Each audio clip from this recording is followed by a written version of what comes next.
Sound take 7 action. Sahil ji 16 minute BJP के प्रवक्ता को ये मानने में लगे और उन्होंने मना कर दिया कि इस तरह की कोई घटनाएं नहीं है। 16 मिनट लग गए आपको, लेकिन वो मानने को तैयार नहीं। आज नवभारत टाइम्स का मेन हेडिंग जो फ्रंट पेज का है वो है हम कहां पहुंच गए हैं, और ये अभी अखलाक पे उस पे पहलू पे चले गए। मैं अखलाक की बात नहीं करूंगा। अखलाक पे 4 दिन पहले क्या हुआ है, मैं बिल्कुल कांग्रेस बीजेपी नहीं करूंगा। जिस देश के अंदर चीफ जस्टिस ऑफ इंडिया को एक नफरती व्यक्ति जूता मारने की हिम्मत रखता हो, तो साहिल जी हम और आप तो हैं क्या चीज। आपने अगर भारत में सरकार कह भी दिया है तो भारत में बीजेपी की सरकार है, उसमें कौन सी आफत आ गई भाई। मणिपुर क्या इन्हीं की सरकार नहीं थी। आज हालत यह है कि चाहे वो एडीआर की रिपोर्ट हो और चाहे वो national institute of social studies and development की रिपोर्ट हो, 18 से 21 तक 21 गुना नस्ल भेदी टिप्पणियों की केवल बात कर रहा हूं, जिसके ऊपर आज देहरादून में जो आज हम चर्चा करने के लिए बैठे हैं 21 गुना बढ़ी हैं। भाई किसकी सरकार है 18 से 21 के बीच में? मुझे तो लगता है मोदी जी की सरकार होगी। एनसीआरबी के आंकड़े उठाकर देख लीजिए, सारे के सारे आंकड़े बोल देंगे क्या है। रामनवमी हो, कावड़ हो, ईद हो, क्रिसमस हो, होली हो, एक ही एजेंडा है, नफरत फैलाओ, हिंदू मुसलमान करो। और कौन करता है ये पूरा देश जानता है। ये कोई कहीं से छुपा हुआ है क्या? अब ये बनारस हो, अहमदाबाद हो, देहरादून हो, एंजल चकमा की घटना हुई है भी वहां पर, इंदौर हो, उड़ीसा हो, रायपुर हो, किसके शासित राज्य हैं भाई? सबको अधिकार है कांग्रेस के ऊपर सवाल उठाने का।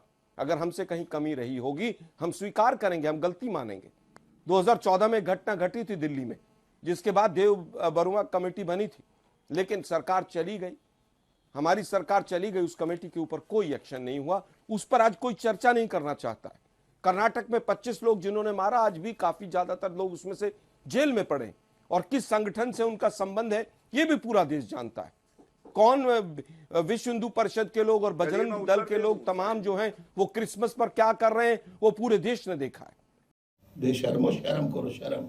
दुर्भाग्य ये है कि जब देश के प्रधानमंत्री ये कहते हो कि शमशान कब्रिस्तान 80-20 रामजादे और हरामजादे और ज्यादा बच्चे वाले और भैंस खोल ले जाएंगे, मंगलसूत्र छीन लेंगे, तो ये लोग कैसे नफरत को कम कर सकते हैं? तो बढ़ाने का काम करने के लिए आए। ये नफरतियों को, नफरती चिंटुओं को प्रोटेक्ट करते हैं। और 10 एग्जाम्पल हैं। बिल्कुल गुजरात का एग्जाम्पल आपने देखा था, बिल्किस बानो वाला केस देखा था, अभी थोड़े दिन पहले अखलाक वाला केस देखा था। मैं लिस्ट लंबी लेके बैठा हूं, लेकिन दुर्भाग्य यह है कि राहुल गांधी के ऊपर आरोप लगा दो, कांग्रेस के ऊपर आरोप लगा दो। मैंने एक मिनट साहिल जी, मुझे देखिए 3 मिनट में आपने बंद कर दिया। मैं डिबेट छोड़ दूंगा। मुझे आपसे एक सवाल पूछना है जल्दी से। मैं डिबेट टूट जाऊंगा बिल्कुल। बोलिए। आप 16 मिनट तक बीजेपी के प्रवक्ता को बुलवाते हो सोशल। अरे नहीं बुलवाया नहीं, बोल रहा हूं तो सवाल चल रहा है, कैसे चलेगा? आप उस तरीके से मत बिहेव करिएगा, ये गलत है आलोक शर्मा जी। हर बार यही बात होती है हमारे बीच में। गलत नहीं है। 16 मिनट बोलने दिया का क्या मतलब होता है? हमारा सवाल जवाब चल रहा था, आप बोलिए, मुझे आपसे सवाल पूछना है। प्रवक्ता को देते हो। चलिए। बीच में ना बोल, थारे माथे पर लिखा है बीच में ना बोल। चलिए बोलिए। सवाल आप 10 पूछिए ना मेरे से। दुर्भाग्य ये है कि आज बोलिए ना, मैं तभी सवाल पूछने जाता हूं तो आप गुस्सा हो जाते हैं। ऊपर आपको सवाल नहीं पूछना है क्या? बोलिए आप बोलिए, उसके बाद मुझे सवाल पूछना है। चलिए चलिए बोलिए। मैं फिर कहूंगा कि सोशल मीडिया पे जो जहर उगला जाता है, हिंदू मुसलमान किया जाता है, वो मैक्सिमम ट्विटर हैंडल्स बीजेपी के या तो फेक हैं या बीजेपी के। पूरे सोशल मीडिया पर कब्जा करके और जिस तरह से जहर घोला जा रहा है समाज के अंदर, पूरे एजुकेशन सिस्टम के ऊपर कब्जा कर लिया है। एक ही नफरती विचारधारा के लोग यूनिवर्सिटीज को बर्बाद कर रहे हैं, एसएससी को बर्बाद कर रहे हैं, यूपीएससी को बर्बाद कर रहे हैं। मैं गौरव भाटिया से जवाब लूंगा, लेकिन उनके पास जाने से पहले आलोक शर्मा जी आपसे भी एक सवाल मुझे पूछना है।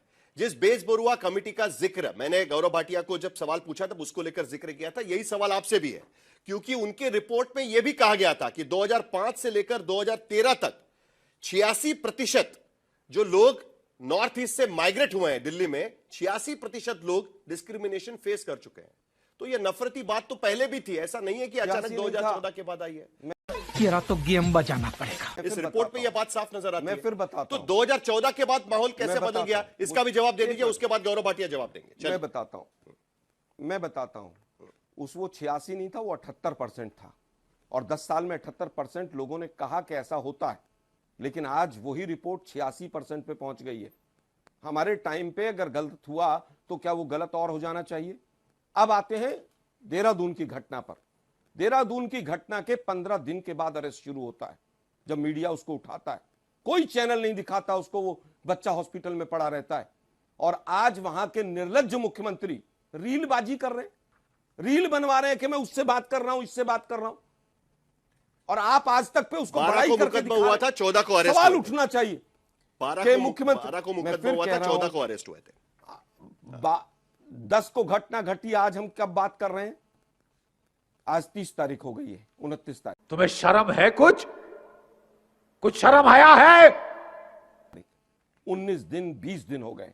20 दिन के बाद हमने टॉपिक लिया, 20 दिन के बाद एक रीलबाज मुख्यमंत्री रीलबाजी कर रहा है। देश कहां जा रहा है? वहां पर मणिपुर पर सबको लड़वा दिया आपने। गौरव भाटिया जवाब दीजिए। चौकी और मैत्री को लड़वा दिया। इनका काम ही लड़ाने का है।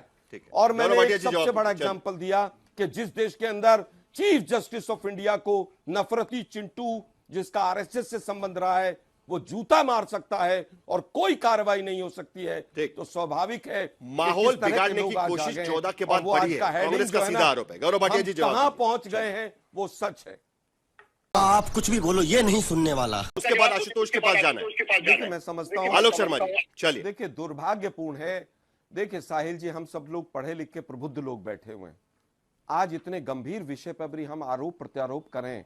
मेरे पास 20 एग्जाम्पल हैं। हमने केवल 10-15 दिन की पिछले की घटनाओं की बात की, और उसमें सीधा ये पता चलता है कि लॉ एंड ऑर्डर की सिचुएशन पूरे देश में चरमरा रही है। चिंता इस पर होनी चाहिए, चिंता इस बात पर होनी चाहिए कि रेपिस्टों को बचाने के लिए बीजेपी की कार्यकर्ता महिलाएं आज दिल्ली की सड़कों पर निकल रही हैं। हम किस तरह का देश बना रहे हैं, हम किस तरह का माहौल बना रहे हैं, ठीक। आज हम किस तरह की चीजों को लेकर डिस्कशन कर रहे हैं। रोज का ड्रामा हो गया है ये। अभी इन्होंने कहा कि मोदी साहब ने बड़ा वो किया है। मैं बीजेपी का ट्विटर हैंडल खोले बैठा हूं, अगर किसी ने भी निंदा भी की हो तो बता दो मुझे भाई। मोदी जी का ट्विटर हैंडल भी खोल के चला दीजिए, देश के गृह मंत्री का चला दीजिए। नॉर्थ ईस्ट बहुत सेंसिटिव है, चिकन नेक और जिस तरह से बांग्लादेश के हालात हैं, वहां से चीन अरुणाचल को अपना हिस्सा मान के बैठ रहा है। नॉर्थ ईस्ट को बहुत शांति से डील करना चाहिए। दुर्भाग्य है, केवल भाषण देने से ये लोग सोचते हैं कि देश चल जाएगा। क्या विपक्ष को ये बड़ी अच्छी बात कही आप। You are right bro. आता हूं आपके पास आशुतोष जी, बात पूरे देश के वातावरण की यहां पर हो रही है। क्या आशुतोष जी आपको लगता है कि ये बात सिर्फ इसलिए हो रही है क्योंकि सिलेक्टिव आउटरीच को वजह बताई जा रही है? ये घटनाएं पहले भी होती थी, आज भी ये घटनाएं हो रही है। असम के स्कूल में इस साल जिस तरीके से क्रिसमस के समय हमला हुआ, पिछले साल भी इसी स्कूल में हमला हुआ था। यह तो और भी आश्चर्य की बात है। देखिए, तुम चुल्लू भर पानी में जाके डूब के मर जाओ। साहिल, 2-3 चीजें हैं जिसकी तवज्जो लेनी चाहिए। सेलेक्टिव आउटरीच की जो बात की जा रही है, उसका एक उदाहरण अभी मैंने देखा। सर तन से जुदा की बात कन्हैयालाल की बात की गई, लेकिन अफराजुल की बात नहीं की गई। राजस्थान के राजसमंद में जो हत्या मोहम्मद अफराजुल की थी, शंभूलाल रायगर ने, आग जलाया गया, गर्दन से उसकी काटी गई, और उसके बाद 15 साल के उसके भतीजे ने उसका बाकायदा वीडियो बनाया। और जब रायगर को गिरफ्तार करके कोर्ट में पेश किया जा रहा था, तो पुलिस तकरीबन 45 से 1 घंटे तक उसको पेश नहीं कर पाई थी, क्योंकि उसके समर्थन में लोग सड़कों पर उतर आए थे। यह सब डॉक्यूमेंटेड हिस्ट्री है। और उसके बाद कोर्ट के उस पर चढ़ के वहां पे झंडा फहराया गया था। इनमें से कितने लोगों के खिलाफ कार्रवाई मुझे जानकारी नहीं। जो आखिरी जानकारी मेरे पास यह है कि प्रशासन की कोई दिलचस्पी नहीं थी। 2022 तक, यानी 5 साल बाद भी सिर्फ रैगर का बयान ही दर्ज किया जा रहा था। कौन सरकार थी, इंपॉर्टेंट नहीं है। अब मेरे देश संकट में है। पास 2 आंकड़े हैं। जो वॉशिंगटन डीसी की जो हेट लैब है, जिसको ऑथेंटिक माना जाता है हेट स्पीच के बारे में, क्योंकि एक हेट स्पीच को डॉक्यूमेंट करती है, उसका कहना है कि 75% विदेशी अखबार के आंकड़े दिखाएंगे तो अलग मामला शुरू हो जाएगा। नहीं, वो देखिए, वो तो फिर विदेशी अखबार मंगाना बंद कर दें, बीबीसी बंद कर दें, CNN बंद कर दें, न्यूयॉर्क टाइम्स सब बंद कर दें, सब पे बैन लगा लो, मुझे कोई दिक्कत नहीं है। और सारे जो विदेशी के लिखे हुए अखबार हैं, किताब हैं, बुक्स हैं, सब बंद कर दें, मुझे कोई प्रॉब्लम नहीं। करवा ली बेइज्जती। लेकिन ये जो चाहिए और अखबार नहीं पढ़ना है, ये 75% 2023 में 668 हेट स्पीच, हेट वायलेंस की घटनाएं हुई थी, जिसमें 498 हुए थे, यानी 75% हुए थे BJP ruled states and union territory में। इसके अलावा बीबीसी की रिपोर्ट कहती है कि 2024 में हेट स्पीच की संख्या में 65% का इजाफा हुआ, संख्या बढ़ के हो गई 1165, जिसमें 98.5% जो हेट स्पीचेस थी या हेट वायलेंस था वो मुसलमानों के खिलाफ था, ज्यादातर 78% के आसपास बीजेपी रूल्ड स्टेट्स में था। नहीं तो आप कहना क्या चाह रहे हैं? मैं ये सामाजिक माहौल इस तरीके से बनाए कि ये मामले बढ़ते जा रहे हैं, यही आप कहना चाह रहे हैं? 100% बढ़ते जा रहे हैं। देखिए, और ये 2024 का वक्त कौन है, जब हिंदुस्तान के अंदर पार्लियामेंट के चुनाव हो रहे थे। प्रधानमंत्री जी ने क्या कहा था, ये घुसपैठिए हैं, आपका मंगलसूत्र छीन लेंगे। और मुझे अच्छी तरीके से याद है, उत्तर प्रदेश के मुख्यमंत्री योगी आदित्यनाथ जी जवाब दीजिए। इन्होंने शरिया कानून लागू कर देंगे। यहां तक कि प्रधानमंत्री या गृह मंत्री में से किसी एक ने यह कहा था, अगर इंडिया गठबंधन आ जाएगा तो राम मंदिर को भी डिमोलिश कर देंगे। ये शीर्षस्थ पदों पर बैठे हुए लोगों के बयान है। इसके अलावा मैं बता दूं, उत्तर दे दूं, जब नूपुर शर्मा ने जल्दी से गौरव भाटिया जवाब दिया दीजिए, था, संगीत रागी भी मैं उत्तर। अरे बाप रे, ये तो धोती खोल रहा है। मैंने जो गौरव जी ने जो एक नाम लिया था सरतन से जुदा कन्हैया लाल का, उस संदर्भ में मैंने कहा उससे ज्यादा भयानक घटना थी अफराजुल के का जो मामला था, ज्यादा भयानक थी। 15 साल के उसके भतीजे ने पूरा रिकॉर्ड किया, उसको कुल्हाड़ी से काटा गया और उसको जिंदा जलाया गया। नहीं, आप सुन लीजिए, मैंने आपको गौरव भाटिया बीच में टोका नहीं, मैंने आपको बीच में। चलिए आशुतोष जी जल्दी से। और मैं जो कह रहा था, क्योंकि इन्होंने सिर्फ कन्हैया लाल का जिक्र किया था, मैंने कहा कि अगर आपकी सेलेक्टिव एमनीजिया नहीं है, अगर गजनीपना नहीं है, तो फिर रैगर का भी नाम लेना चाहिए था। और उस संदर्भ में मैंने कहा था कि यहां तक अच्छा बात नहीं है ये है पूरे कि हम लोग वैसे नहीं है। कुल मिलाकर संगीत रागी ये कहना चाह रहे हैं। मैं संगीत रागी से पूछना चाहता हूं, मैं संगीत रागी से पूछना चाहता हूं कि गाजा में जो 60,000 से ज्यादा लोगों का जेनोसाइड हुआ है, उस पर उनकी राय क्या है? मैं इनसे पूछना चाहता हूं। बांग्लादेश में जो हुआ वो दुखद है, निंदनीय है, हम सब लोग उसकी भर्त्सना करते हैं, लेकिन गाजा में जो 60,000 से ज्यादा निर्दोष लोगों को, जिसमें 80% महिलाएं और बच्चे हैं, जिनका खुलेआम जेनोसाइड किया गया है, स्टारवेशन डेथ्स हुआ है, पूरी दुनिया ने जिसको कंडेम किया है, उस पर संगीत रागी और भारतीय जनता पार्टी की क्या राय है? मैं जानना चाहता हूं। ये अरे बाप रे, ये तो धोती खोल रहा है। कांग्रेस के वजह से माहौल खराब हो रहा है, संगीत रागी ये कहने की कोशिश कर रहे हैं। अरे सुने, मैं समझता हूं बुद्धिहीन वक्तव्य जो आते हैं उनका मैं जवाब देना उचित नहीं समझता हूं। मैं वापस आता हूं मैं मुद्दे के ऊपर।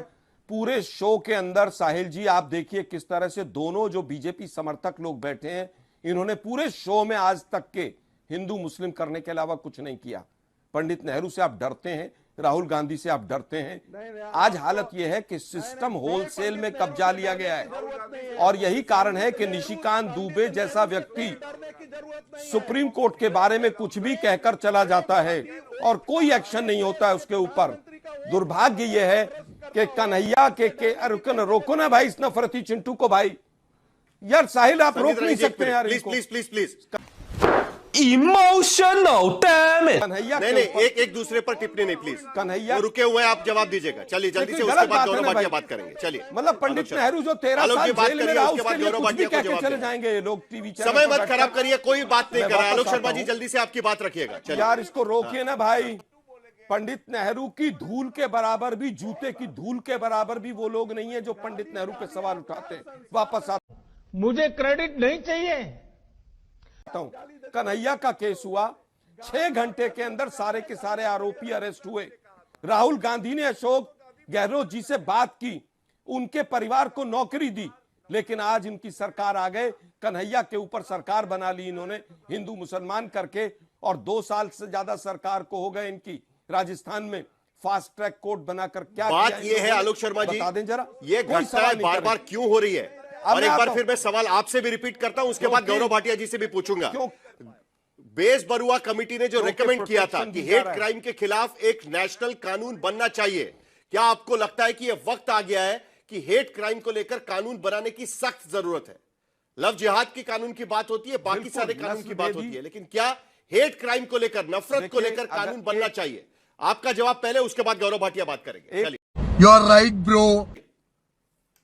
एक त्रिपुरा के बच्चे को अगर देहरादून में खड़े होकर यह कहना पड़ रहा है कि मैं भारतीय हूं, मुझे मत मारो, मैं चीनी नहीं हूं, कानून बनना चाहिए और सबसे पहले हेट टिप्पणी बनना चाहिए और उसके बाद फिर जो नस्ल भेदी टिप्पणी है उस पर और सख्त बनना चाहिए। खत्म,